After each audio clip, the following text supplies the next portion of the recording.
Alright everybody, this first minute is going to be just generic gameplay, and then after that, we're just going to mostly use the wiki and just talk about it for fun. I might supplement with some gameplay. I don't feel like pulling from 12 bosses. So obviously the video is going to be about who's the deadliest boss. I've done tier videos, easy, medium, hard.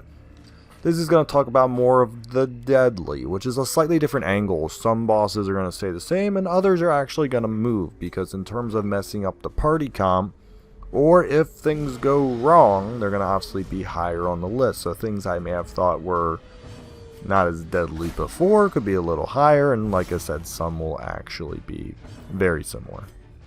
With that being said, we are going through the 8 standard bosses, and we're going to include roaming bosses this time, which I didn't do last time. So that's going to include the Collector, Shrieker, Shambler, and Vvulf.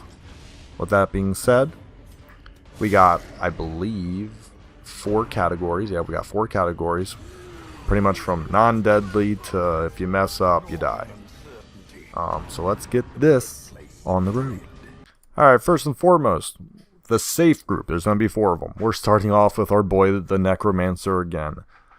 This guy is just, he is the intro bosses of intro bosses, and he should be. He shouldn't be terribly difficult across all of the levels, because why should he? He is the punching bag, he's the learning, he's got 1 action, actions per round, so like, he's really the guy you want to learn on. Does not have high dodge.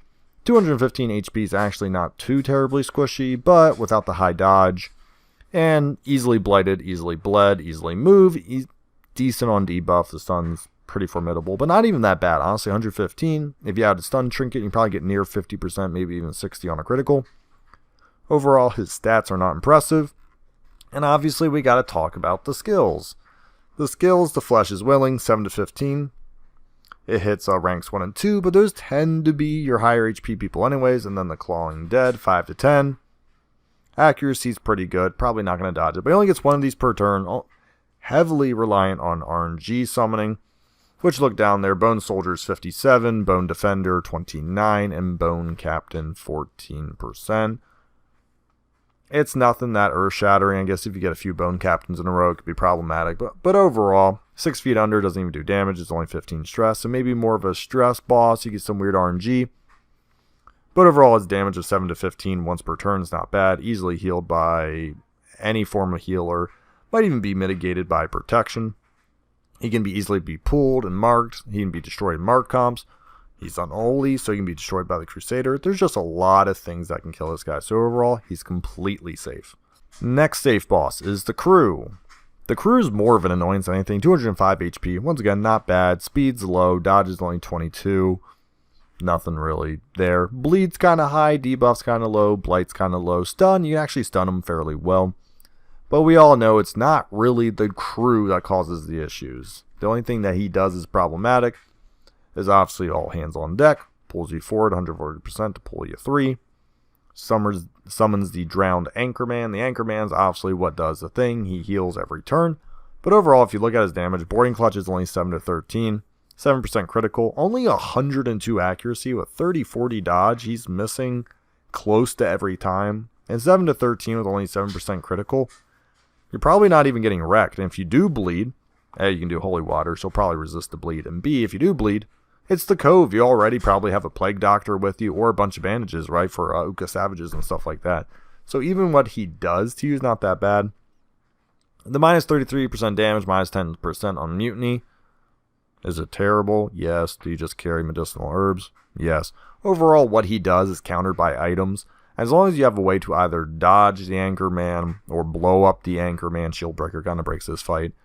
He's not an issue. He does get a multiple actions per round, so 2 actions with a free one, obviously, for that. So you could DOT him pretty hard. You can also riposte him decently well. Overall, even when you have your worst RNG with the Crew, I feel like he has 0 chance to kill you. Next, we get to the Siren. She's safe. She's mostly just a large HP with decent dodge. Like, it's weird. I don't really have good advice for the Siren, but at the same time, like, even her resistances are fairly high. 85%, 105% on bleed, 85% on blight. Like, She's oddly durable, and the idea of her should be deadly, but I think in all of my playthroughs, I've only ever lost one person, and here's why. Pressure Crash 1 to 3, it's mostly stress. Can be riposte though, because it's everybody. Devour, once again bleed, but you can put on holy waters. So overall, you can riposte her pretty hard, which is probably why if you put on like a man-at-arms, if you put on either the man-at-arms or the highwayman, you can shred her pretty bad on her own turns, because she's going to either high tide, which, whatever, or she's going to pressure crash and devour both turns, and you can just lay into her with damage.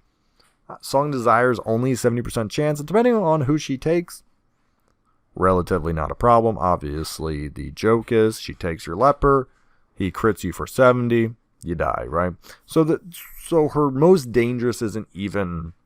I mean, obviously, she has the mechanic, so it is her. But overall, I've only ever lost one person. I feel like I can generically take in most parties and never have to worry about it. So overall, I don't think the Siren's too deadly. Just bring in bandages, bring in a riposte, and just shred her on her own terms. The Flesh, which, if I believe... Flesh is safe. I'm going to call it safe. And safe is obviously relative in this game, guys. Any boss can kill you at any time. This is not a... to say these guys can never kill you, except maybe the Necro. He's terrible. The Flesh. The reason why I got the Flesh here is, if done correctly, you just Houndmaster and Fladge the Flesh out before you really get into too much trouble.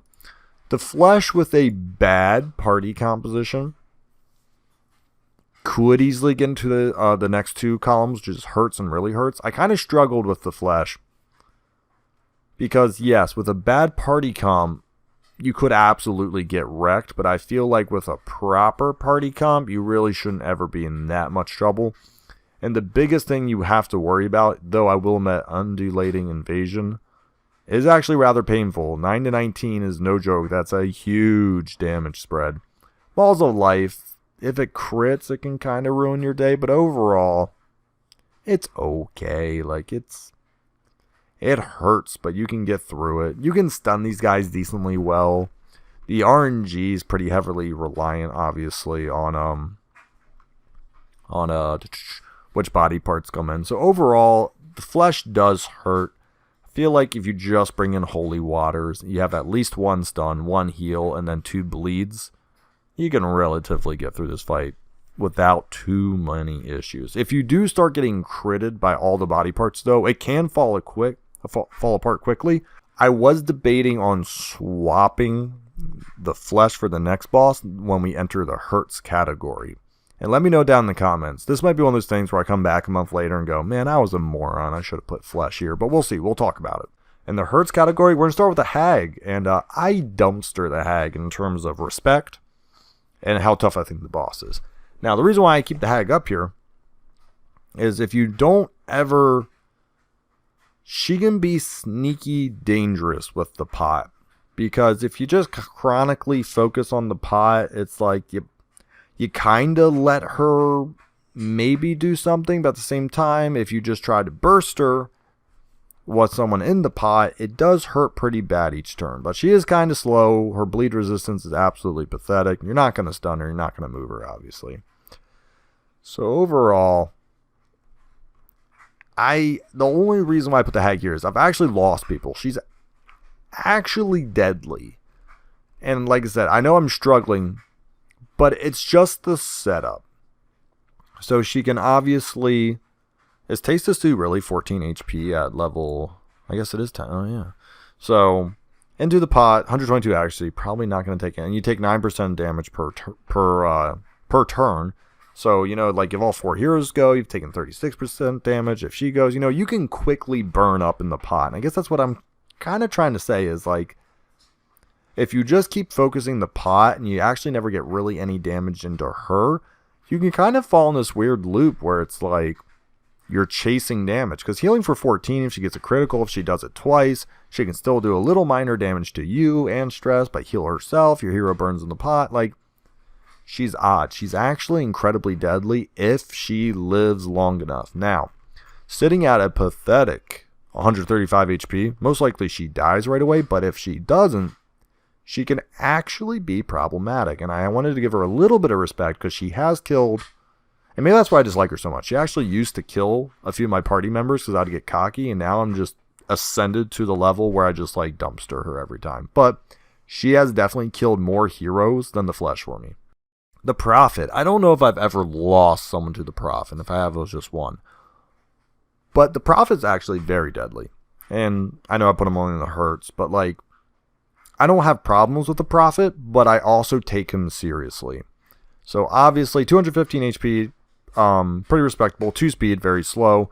27 dodge, shouldn't say percent. 27 dodge, not so great. The bleed and blight and debuff, you're gonna debuff him, you're gonna blight him, so you can hurt him pretty bad. Obviously, the skill is prognostication and to rubble of destroy you.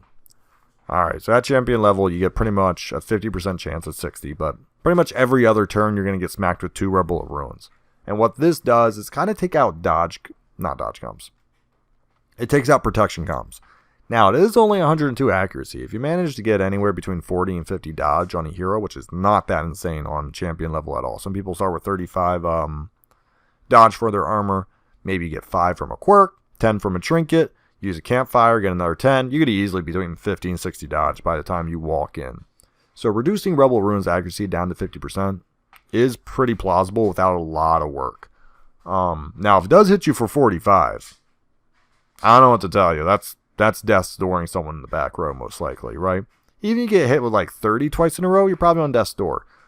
The stun chance is there, and then obviously Fulminate is the actual killer, even though Eye on You, sounds kind of funny, Eye on You, will set up the kill as well, because it can be a double stun. It's 80% chance to add an additional target. This can easily get your healer, and then if you get smacked by a Rebel of Ruin into a Fulminate and you get that DOT going, this is actually a very deadly combo. So you have to be careful to Prophet that you bring in your Holy Water so you don't get blighted. Just not getting blighted in this fight will pretty much ensure someone lives, and I think that's why I've never had an issue. I bring in about 5 to 6 Holy Waters, and I save them for this reason. I'll bring in 3 or 4 anti-venoms, antidotes, whatever they're called. I always forget for some reason. It doesn't trivialize the fight, but it definitely makes it safe. And then you can kind of figure out if you're going to do a damage reduction, if you're just going to do a mark build on. Mark builds work very well on them. If you're going to go through the hues and just deal with the damage, maybe you do want to go with the Man-at-Arms guard comp and hope it doesn't chronically choose 2 targets for prognostication. It's up to you. Overall, the boss isn't very hard, but it is a deadly boss. Hurts. We get to the Brigand Vvulf. The almost identical reasons to the Prophet. So let's talk about it though. 160 HP, 0% protection, 20% dodge. It's overall, I mean, his resistances aren't terrible. 75%. It's, what's that put him at? Like a 60-70% chance for both of those. So like it's a decent resistance. The debuff's a little lower. Obviously it's going to be the summoning and the bombs he does that makes him dangerous. So bombs away, doesn't matter. It's just going to mark the rank. Time's up. Boom, you're getting hit 23 to 45 with a 10% critical. This can wreck you really quick, right? So you absolutely, I think without a good protection, this boss is just tough. You can heal through it, but you need a form of protection. You're not dodging it. And then obviously the get him, you summon the barrel, you summon a raider, 33% chance to summon another. So he's always bringing in friends, right? Like, he's not really going to kill you. It's going to be his friends when he finally ticks you out with the bomb. So because the bomb is so strong is the only reason why he's in hurts. I actually debated maybe swapping him in the flesh. But I think if you go into Vvulf unprepared, there's a higher chance you die than compared to the flesh. Because with the flesh, you might be expecting a generic across party damage, which would be correct, obviously. And for Vvulf, you're like, I didn't bring in a high protection comp character that can guard, and I'm just getting ruined 35 HP a turn, and I can't keep up if I, because your Vessel can only heal 10. You're getting hit by breaking raiders and other people, so it really can mess you up pretty bad. So Vvulf definitely hurts. And our final person that hurts is the Shrieker. And the only reason why I didn't put the Shrieker higher is 2 reasons. Well, actually just 1 reason. It has a set number of turns. If the Shrieker just existed in an infinite numbers of turns like other bosses, I would make... It's a weird world I've never experienced, so I can't really vouch for it, but I would maybe have swapped it for the next boss. So the Shrieker doesn't have a crap ton of HP. It's only 154. But 62 dodge reduces most active skills down to like a 60% to hit. So obviously that 150 HP can feel a lot more like 200, 250. Also, only bleed is the only real good DOT on this. And with 3 actions per round, it's actually really hard to get a good mark comp going. So that's why I've always kind of championed the Jester into double lepers. And just crit away. You know, increase their accuracy and damage. The Jester increases the speed, accuracy, and crit. And then essentially, if the Shrieker ever shows its face in the front row, you just annihilate it with your lepers. I have people said mark comps work very well. If you have enough speed, you could outspeed them and get them in before they go away. I've just never had great success with that. If we look at the skills, Peck is 13 to 19 with a 22% critical. What? That's something. Like, I don't know what to say. Like, 22% critical with 13 to 19 just getting popped off on for like what, almost pretty much a 30 crit. I mean, it can hit any position. So, you know, getting popped off, get 4 bleeds, gonna last longer. You obviously got to bring in your bandages as well as your holy waters. Call, 25 stress. We've been talking mostly about physical HP damage. There's a great chance that you're getting afflicted from this fight if you're not doing well. Regurgitate, you got diseases of Annie's, decreasing accuracy, which is obviously something you're already going to struggle with. But really, Peck is the thing that's probably going to kill you. The stress damage on top of it is just terrible. Like, you don't obviously like it. And then at the very end, it just completely bombs you with stress. Killing itself because you get an achievement for defeating the Shrieker. But overall, if it had more rounds, I think I'd be tempted to throw this boss into the next category. But due to the fact that it does just kind of fly away and leave you alone, it's going to be in just the hurts category. Now we're on to the Swine Prince, Swine God for really hurts. And the reason why I put it in really hurts is you're going to actually negate the Swine Prince God King pretty well. Once again, I'm talking about deadly factor. Wilbur obviously accelerates this. Also has a crap ton of HP. Not a lot of dodge, not a lot of speed. I don't know if they got Wilbur stats in here, but Wilbur's really annoying. High speed, high dodge. Can do a little bit of damage with his stuff. They do have Wilbur's skills, just not his stats. So obviously, let's just go over what Wilbur does. And this one, and these two. Squeal, stun, bit of squeal. I believe that's only when he's by himself.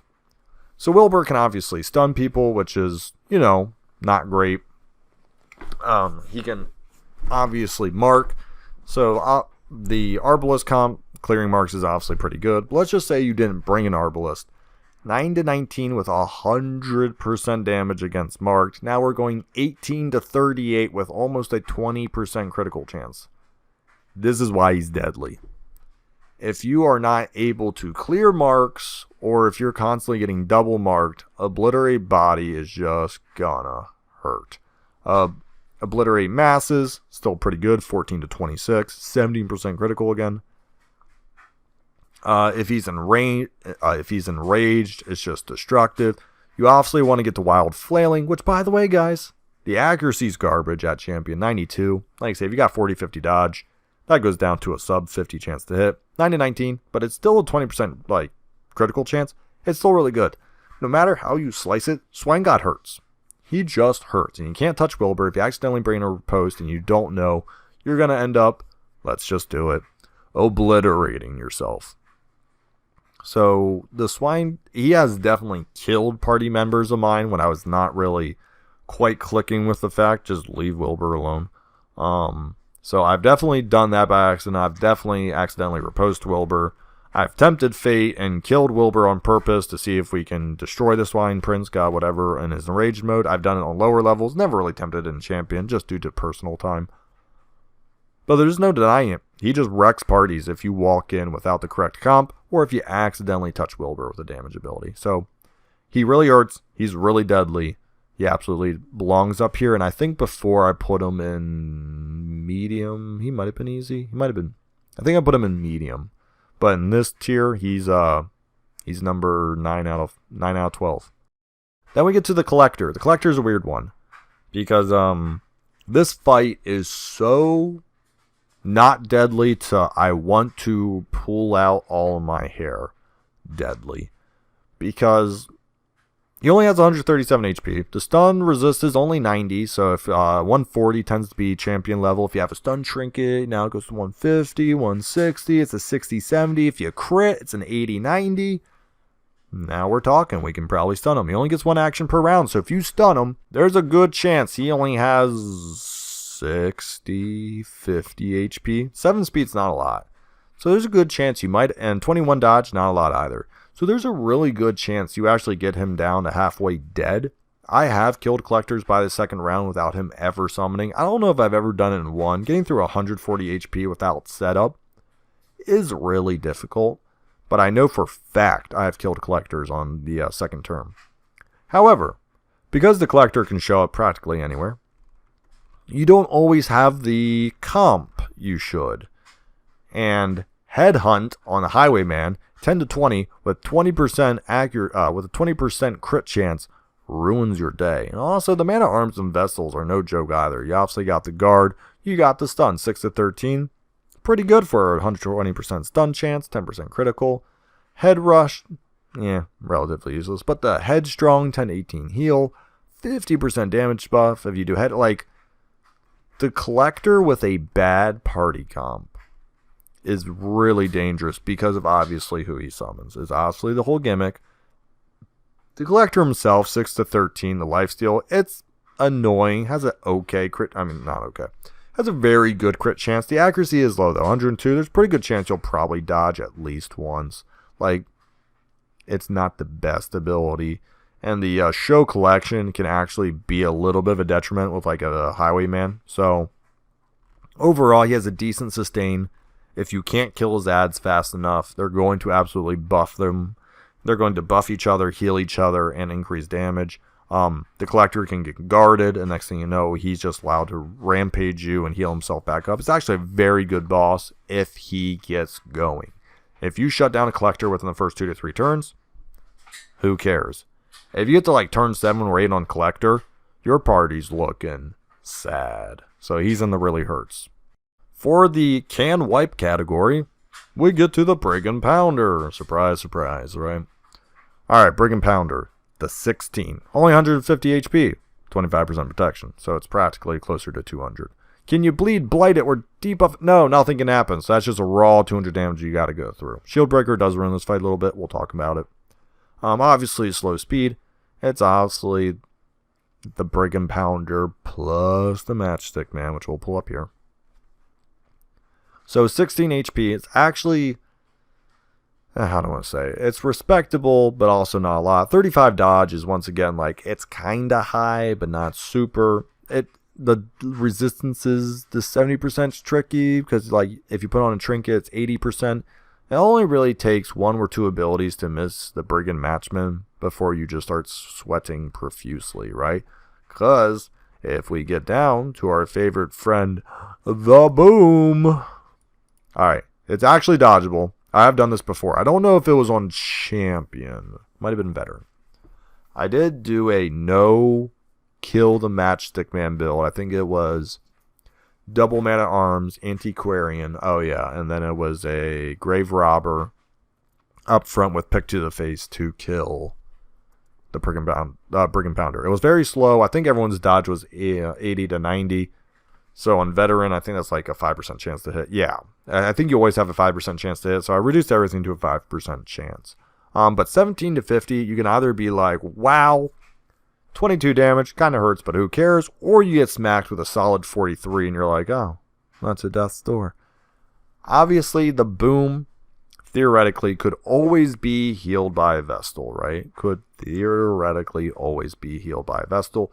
That's why the reinforcements with the Fusilier is what actually kills you. So this guy can wipe. If everything goes wrong, the Brigand Pounder has the quickest way to do a party wipe. But with care and caution, it'll probably never happen. This boss is the bane of my existence. For some reason, I don't plan very well, and I do feel like I get RNG'd out against this boss. Like, it's the one boss where, like, maybe someone says the Siren Prophet kills them, and it never bothered me. I cannot explain it. I bring in comps with accuracy and good stuns, and for some reason, almost every fight, at one point, I gotta use 4 abilities on the matchstick, man. Like, it just blows me away that, like, at moments, I feel like I gotta throw my whole team at 16 HP. I don't know how to describe it. I have, in my random run through when this video is going up, I will probably have done it by then. I gotta take on the veteran level of this. We will see if I struggle with it. This boss has just plagued me for years. And finally, but definitely not the least, the Shambler. Alright. These guys are so brutal. Obviously, for people who've played the game, this guy can wipe a party. You can back out of this fight, but I think if you couldn't, there are times I've taken a Shambler fight where I have retreated, but if I wasn't to retreat, it would have just eviscerated me. So, have I lost that many people to Shamblers? No. Have I retreated many a times from Shamblers when I wasn't expecting it? Yes, 100%. So Shamblers would have definitely killed a lot of people throughout my playthroughs if I wasn't able to leave. So the boss itself, 160 HP, not that much. Does have 33% protection though, and that's kind of what does it. The Blight and Bleed resists are pretty good at 80 apiece. It's like a 60, maybe 70% chance to blight reliably, which you definitely want to hit this boss every time because of these dang tentacles. 12 speed, 40 dodge, 16 HP, and the protection will be gained via later. But they also have pretty good resistances. You're talking 60, 50% chances on some stuff, maybe 70 if you're lucky. We're also going to go down to the skills here. So, the Shambler itself is more of the enabler. Obviously, if you've played this game, you know that. The accuracy on these skills is actually not great. If you can muster a 40 to 50 dodge across the board, the Shambler itself won't be doing too terribly much. It's going to be those, what do they call them? They're not Eidolons. What are they called? Oh, I gotta go look back to the name. What are they called? No, just call them tentacles. Okay. Yeah, it's the tentacles with their clapper claw. Starts off at 102 accuracy with only 4 to 7. That's not that bad. Oh, they hit you once. Now it's 122 accuracy. Actually, they don't have to hit you. Then it's 122 accuracy. 5 crits, so now you're at 120 accuracy, 15% crit, 50% damage, by the way, guys, this does stack. So now you go 7 to 11, 3 speed, which puts them up to like 15 speed, and 25% protection. Okay. Next turn, 144 accuracy, 20% critical chance, and now we're talking 8 to 14. And by the way, guys, in Pitch Dark, the critical chances also increase, so keep in mind that 20% critical chance is even higher. And now they're at 50% protection, right? This is, and also you get the 10 critical, then if they crit you in the dark, it's even worse. This boss ruins you with stress and HP. Obviously, undulating withdrawal and obdurus, I have to look that word up. But the advancement, 1 to 3 damage, who really cares? It's going to be the bleed and blight it puts on you, and then obviously the clapper claws are going to destroy you.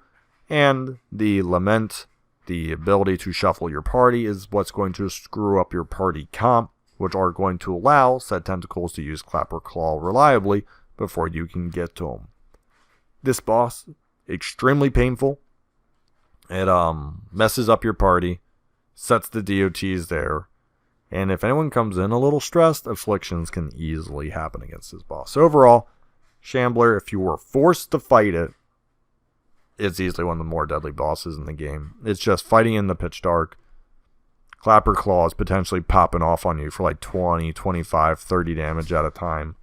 the natural 33% protection with decent stats. Like I said, 80% for Bleed and Blight, 140%. You're not really going to stun it without a super good RNG.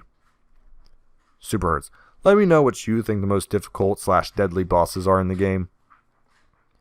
I know for some bosses I kind of talked about wrong party comp. Others I talked about right party comps. It's an age-old discussion in Darkest Dungeon. If you know how to play the game, no one's really truly that difficult. There's only a few bosses. The Shambler, I would argue, that like, even if you got a great comp, it still gives you issues. Thank you so much for watching. Like and subscribe below.